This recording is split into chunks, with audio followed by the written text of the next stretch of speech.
And after குண்டம்மான் sir சொன்னதுக்கப்புறம், Vijay sir சொன்னதுக்கப்புறம் அந்த குண்டம்மான்றது ஒரு செல்ல பேராம ஆயிடுச்சு. அது வரைக்கும் வந்து பாடி ஷேமிங் கலாய்க்கிறதுக்கு அந்த குண்டம்மான்ற ஒரு வார்த்தை இருந்துச்சு. குண்டம்மா குண்டம்மா கோச் வானா டியூரிங் ஷூட்டிங் தான் கல்யாணம் ஆச்சு. ஆமாம் ஆனால் கல்யாணத்துக்கு முன்னாடியே யார் எஸ்கார்ட் தெரியுமா உங்களுக்கு? பாப்பா அதெல்லாம் சொல்லாதீங்க.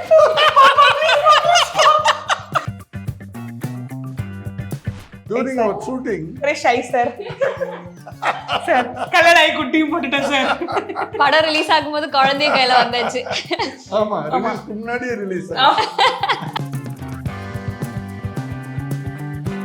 ப்ரெக்னென்சி அப்பவும் நான் வந்து அப்பாவோட படத்தில் ஒரே ஒரு பேட்ச் இருந்துச்சு, நான் ஒர்க் பண்ணேன். ஸோ அதை நான் ரொம்ப பெருமையாக சொல்லிப்பேன். என்னோட ப்ரெக்னென்சி வந்து பயங்கர ஹெல்த்தியாக இருந்துச்சு. நான் வந்து என்னை ரொம்ப என்கேஜாக வச்சுக்கிட்டேன். மெயினாக என்னை என்கேஜாக அப்பா சொன்ன மாதிரி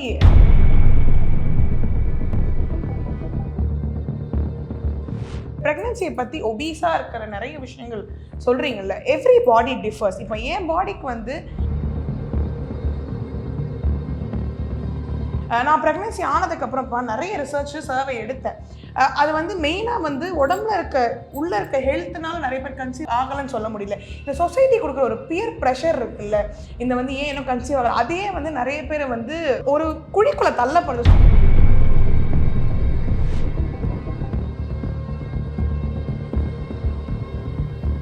வணக்கம் சார். வணக்கம். அவங்களுக்கு ஒரு வணக்கம் போட்டிருங்க. வணக்கம் மேம். ஓகேம்மா, உங்களுக்கு தெரியுதா? தெரியுது. எப்படி தெரியும்? படத்துல பார்த்துதான் சார். இப்போ குரன் எந்த படத்துல? பிகில். பிகில்ல. இவங்க பேர் என்ன? விஜய் எப்படி கூப்பிடுவாரு? குண்டம்மா. இந்த படத்துல கூட அதான் பேரு. புரியுதா? இந்த படத்துல கூட அதான் பேரு. உனக்கு குண்டம்மா குண்டம்மான்னு கூப்பிடுறேன்னு உனக்கு ஏதாவது ஃபீலிங் இருக்கா? அதெல்லாம் என்னப்பா ஃபீலிங்கு? பிகில் படத்துல அண்ணா கூப்பிட்டாரு, இந்த படத்துல அப்பா கூப்பிடுறாரு, என்ன பெரிய வித்தியாசம்? Very good, very good. இப்போ கேளு. அது ஆக்சுவலி உண்மையான ஒரு விஷயம் தானே. ஃபர்ஸ்ட் நம்ம அவ்வளோ விரும்பி பார்க்குற தளபதி சார் உங்களை ஒரு பேர் வச்சு கூப்பிட்டாரு. அண்ட் இப்போ சார் கூப்பிடுறாரு. உங்களுக்கு எப்படி இருந்துச்சு? லைக் அதான் சொன்னேன்ல, அதெல்லாம் வரவங்க யாருக்கு கிடைப்போம். அப்பா கூப்பிட்டு அதே மாதிரி அவர் பையனும் கூப்பிடுறாருன்றப்போ அது ஒரு பெரிய பிளெஸிங். அண்ட் ஆஃப்டர் குண்டம்மான் சார் சொன்னதுக்கப்புறம், விஜய் சார் சொன்னதுக்கப்புறம் அந்த குண்டம்மான்றது ஒரு செல்ல பேராம ஆயிடுச்சு. அது வரைக்கும் வந்து பாடி ஷேமிங் கலாய்க்கிறதுக்கு அந்த குண்டம்மான்ற ஒரு வார்த்தை இருந்துச்சு. எனக்குமே குண்டம்மான்னு சொன்னா கோவம் வரும். ஆனால் விஜய் நான் சொன்னதுக்கப்புறம் அது வந்து ஒரு செல்ல பேரா மாறிடுச்சு. அது இப்போ அப்பா வயல்னு சொல்றாரு பார்த்தீங்கன்னா, இந்த படத்துல பார்க்கும்போது ஒரு அப்பா பொண்ணுக்கான லவ், அந்த அப்பா வந்து அவங்க பொண்ணை வந்து பொண்ணம்மா வாடிங்க அப்படின்னு செல்லமா கூப்பிடுவாங்க. அப்படிதான் வந்து எஸ்எஸ்சி அப்பாவும் இந்த படத்துல கூப்பிட்டுருப்பாரு. இன்ஃபேக்ட் ஒரு அப்பா பொண்ணுக்கான ஒரு சூப்பர் காம்போ இந்த படத்துக்குள்ள இருக்கும்.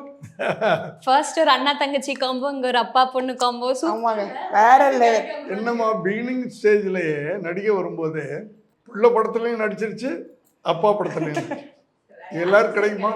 ஆமா ஆமா. 80s 90s early 2000s வந்து விஜய் சார் கூட பண்ணியிருக்காங்க, எஸ்எஸ் சார் கூட பண்ணியிருக்காங்க. பட் இந்த ஜென்ரேஷன்ல நான் பண்ணியிருக்கேன்றப்போ அது ஒரு பெருமையா அப்படி மாறுதட்டி சொல்லிப்பேன். அப்பா கூட நான் பண்ணிட்டேன், புள்ள கூட நான் பண்ணிட்டேன். இப்போ நான் 2 பேர் கூட ஃபோட்டோ எடுத்திருக்கேன்ல, அதை எப்படி எடிட் பண்ணி நான் போடும்போது வித் டேட் வித் சன் நான் போடுவேன். என்னப்பா கரெக்ட் தானே? எப்போ 3 பேரும் ஒண்ணா சேர்ந்து எடுக்க போறீங்க போட்டோ? கண்டிப்பா அப்வியஸா படம் முடிச்சு நாங்கள் எடுத்து நான் போடுறேங்க. அதை உங்களுக்கு கதை கேட்கும்போது இருந்த கியூரியாசிட்டி என்னவா இருந்துச்சு? சார் கூட ஃபுல்லா பண்றோங்கிற கியூரியாசிட்டி இருந்துச்சா, இல்ல இந்த மாதிரி ஒரு நல்ல ஒரு இமோஷனல் ஸ்டோரி பண்றோங்கிற கியூரியாசிட்டி இந்த இருந்துச்சு? கதை எப்படி எனக்கு வந்துச்சு, நான் வந்து அது நான் ஒரு கதையா சொல்றேன், ஓகேங்களா? நான் வந்து வெளியில வேற ஒரு ஷூட்டிங்ல இருந்தேன். ஸோ எனக்கு வந்து ஃபர்ஸ்ட் ஒரு கால் வந்துச்சு, விக்கி அண்ணா அடிச்சாங்க. இந்த மாதிரிம்மா நான் வந்து விக்கி பேசுகிறேம்மா, இந்த மாதிரி எஸ்எஸ்சி சார் படத்தில் நீங்கள் பண்ணுறீங்க. அப்படியாண்ணா, சரிங்கண்ணா அப்படின்னு சார் பேசணும். அடுத்த செகண்ட் சார் பேசணுங்க. நான் நினச்சேன் சரி யாரோ மிமிக்ரி பண்ணுறாங்க, ப்ராங்க் பண்ணுறாங்க, இன்டர்வியூவில் உட்காந்துக்கிட்டு. ஏன்னா பண்ணக்கூடிய நபர்கள் தான் என்னோடய ஃப்ரெண்ட்ஸு, எனக்கு தெரிஞ்சவங்க எல்லாமே பண்ணக்கூடியவங்க. நான் சாரோட வாய்ஸில், வணக்கம்மா நான் எஸ்ஏ சந்திரசேகர் சார் பேசுகிறேன் அப்படின்னாரு. சார் சொல்லுங்கள் சார் அப்படின்னா, இந்த மாதிரி என்னோட அடுத்த படத்தில் நீங்கள் பண்ணணும், அதை பற்றி ஸ்டோரி பேசணும், நீங்கள் இப்போ ஈவினிங் வர முடியுமான்னாரு. சார் இல்லை சார், நான் இந்த மாதிரி வெளியூரில் இருக்கேன், நான் 2 நாளில் வந்துடுறேன், 2 நாள் வந்துடுறேன், நான் ஆஃபீஸ் வந்துடுறேன். சரி நானும் மறந்துட்டேன், அதை 2 நாள் மறந்துட்டேன். அடுத்த நாள் 2 நாள் கழிச்சு எனக்கு விக்கியா நடிக்கிறாங்கம்மா, இன்னைக்கு ஆஃபீஸ் வரேன், நீங்களே வரீங்களா? அப்போ தான் நினச்சேன் சரி ஓகே சார்ட்டு வந்து உண்மையாலுமே நம்மளுக்கு கால் வந்திருக்குன்னு. அதோ இன்னைக்கு மார்னிங் தான் நான் வந்தேன், நான் இப்போ மத்தியானம் வந்துடுறேன். நான் மத்தியானம் வந்தேன், நிதின் ப்ரோ இருந்தாங்க, சாரும் இருந்தாங்க. ஃபர்ஸ்ட் ஆஃப் ஆல் வந்து சார் எனக்கு கதை சொல்லணுன்ற அவசியமே கிடையாது. ஏன்னா சாருடைய படங்களில் நடிக்கிறதே எனக்கு ஒரு பெரிய எப்படி வந்து விஜயண்ணா படத்தில் நம்ம நடிக்கிறதே ஒரு வரம் வாய்ப்புன்னு சொல்கிறோமோ அதே மாதிரி எஸ்ஏசி சாரோட படத்தில் நடிக்கிறது எனக்கு வரம் வாய்ப்பு. ஸோ எனக்கு ஒன் லைன் ஸ்டோரி சொல்லணும்னு அவசியம் இல்லை. நான் ஆக்சுவலி அந்த மைண்ட் செட்லேயே போன உடனே சார் என்ன சொல்லணுமா, இந்த டேட்டுக்கு வந்துருமா, உனக்கு இந்த டைம் ஷூட்மா, மீதியான டீட்டெயில்ஸ்லாம் விக்கி பேசிப்பான்னு சொன்னால் ஓகே நான் கையெழுத்து போட்டு கொடுக்குறேன்ற நிலமையில தான் நான் வந்தேன். ஆனால் அவர் வந்து ஸ்டோரி வந்து எனக்கு ஒரு 10 minutes சார் எக்ஸ்பிளைன் பண்ணார். இதுதாம்மா one line. First of all அந்த ஸ்டோரி கேட்கும்போது எனக்கு இன்னும் சார் சொன்ன மாதிரி இன்னும் ஆச்சரியமா இருந்துச்சு. வாவ், சார் கூட ஃபர்ஸ்ட் ட்ராவல் பண்ண போகிறோம் அண்ட் கதையில் வந்து ஒரு நாய் வந்து ஒரு முக்கிய கதாபாத்திரமா இருக்குது. இப்படி இருக்க போது இந்த கியூரியாசிட்டியில் full and full sir story சொன்னதுக்கப்புறம் நோ அப்ஜெக்ஷன். நான் என்ன எப்படின்னு எதுவுமே கேட்கல. சார் நான் எப்போ வரணும், எத்தனை மணிக்கு வரணும், எப்படி வரணும், இது மட்டும் எனக்கு சொல்லிடுங்க, நான் ஆன் ஸ்பாட் இருப்பேன் அப்படின்னு சொல்லிட்டு நான் எதுவுமே எக்ஸ்ட்ரா கேட்கவே இல்லை. நான் வந்துடுறேன்னு அடுத்த நிமிஷம் கையெழுத்து போட்டு கொடுத்துட்டாங்க. இந்த ப்ராப்பர்ட்டி உங்கள் சொத்துங்க அப்படின்னு கையெழுத்து போட்டு கொடுத்தாச்சு. அன்னைக்கு ஆரம்பிச்ச ட்ராவல் இன்னைக்கு வரைக்குமே வந்து சாரோடையும் இந்த படத்தோடையும் அவ்வளோ ஒரு அழகான பாண்டு. நான் உங்ககிட்ட ரொம்ப படத்தில் என்ஜாய் பண்ண சீன் எதுப்பா நிறைய இருக்கு. அதில் ரொம்ப என்ஜாய் பண்ணது, கடைக்கு போகும் அங்கே ஒருத்தன் கிண்டல் பண்ணுவான்.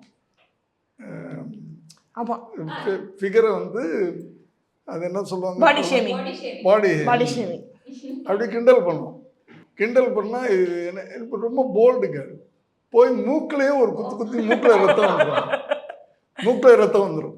நேராக போலீஸ் ஸ்டேஷனுக்கு போய் அவன் ஒரு கவுன்சிலருக்கு வேண்டியப்பட்டான். அந்த கவுன்சிலர் வந்து ஆளை அடிச்சுட்டா அந்த பொண்ணு அதாக்குன்னு குதிப்பான். அவனும் ஒரு அடிக்கும். அவன் போய் பீரோவில் அடிபட்டு கீழே விழுந்தது. என்ன இப்படி அடிக்கிறான்? ஆமாம், அவன் என்னை கிண்டல் பண்ணால் அடித்தேன், கிண்டல் பண்ணால் அடிச்சிடுவியா? ஆமாம், நீ கிண்டல் பண்ணாலும் அடிப்பேன். அந்த ரொம்ப ஜோவியலாக. அடுத்தது என்னென்னா ஜீனர், உங்கள் அப்பாவை பற்றி உங்களுக்கு தெரியும், ரொம்ப ரொம்ப ஜோவியலானவர், ரொம்ப பாசமானவர். அவர் உருவத்துக்கு அவருடைய அந்த கேரக்டருக்கு சம்பந்தமே இருக்காது. அந்த அவ்வளோ பெரிய உருவத்தை வச்சுக்கிட்டு ரொம்ப சைலண்ட்டாக காமெடி பண்ணுவார். அந்த அதே சென்ஸ் இங்கே பெரிய பெரிய சீன் கொடுத்தாலாம் பாட்டு ஈஸியாக அடிச்சுட்டு போகும். ஆனால் எங்கள் ஷூட்டிங்லாம் கல்யாணம் ஆச்சு. டியூரிங் அவர் ஷூட்டிங் சார் கல்யாணம் ஆகி குட்டியும் போட்டுட்டேன் சார். படம் ரிலீஸ் ஆகும்போது குழந்தைய கையில வந்தாச்சு. ஆமா, ரிலீஸ்க்கு முன்னாடியே ரிலீஸ்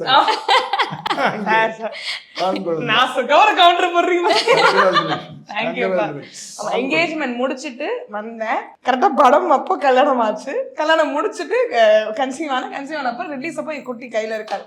ஸோ இந்த ஒரு கூரன் வந்து என் லைஃப்ல ஒரு பெரிய கதையை சொல்லியிருக்கேன். ஆனா இன்னொரு வேடிக்கை, டியூரிங் ஷூட்டிங் தான் கல்யாணம் ஆச்சு. ஆமா, ஆனா கல்யாணத்துக்கு முன்னாடியே யார் எஸ்கார்ட் தெரியுமா உங்களுக்கு? பாப்பா அதெல்லாம் சொல்லாதீங்க. இவ்வளவு சிரிக்கிறார் பாப்பா, பாப்பா நம்ம தனியா கூட டீல் பண்ணி போவே ப்ளீஸ். பப்ளிக்ல வேணாம் பரவாயில்ல, ஆரம்பிச்சு நீங்க முடிச்சு விட்டுருங்க. சொந்த மாமாவை தான் கல்யாணம் பண்ணி. ஆமா தெரியும் சார். சொந்த மாமா, அந்த மாமா தான் எஸ்கார்ட் வருவார். அப்படியே அவ்வளோ பாசமா இருப்பார். அவருக்கு என்ன பிரியமா அந்த இது மேலே இருப்பாருன்னா அப்படியே ஒட்டுண்ணி மாதிரி ஒட்டிக்கிட்டே இருப்பார். இந்த ஷூட்டிங் டைம்ல தான் விடுவார். அவ்வளவு ஒரு கியூட்டான மனுஷன், ரொம்ப நல்ல மனுஷன். ஆமா, வித் யுவர் பெர்மிஷன் சார் வந்து இவ்வளோ ஃபன்னா இருக்கார்ல, இவரோட இன்னொரு ஃபன் சைட் நான் சொல்லுவேன். சாரோட கவுண்டர்ஸ் எல்லாமே சைலண்ட் கவுண்டர்.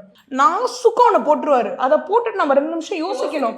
என்ன 2 நிமிஷம் வச்சு தான் அந்த கவுண்டர் நம்மளுக்கு புரியும். இப்போ வந்து மாமா வந்து வேலண்டைன்ஸ் டே, கரெக்டாக வேலண்டைன்ஸ் டே அப்போ அந்த ஷூட் போச்சு.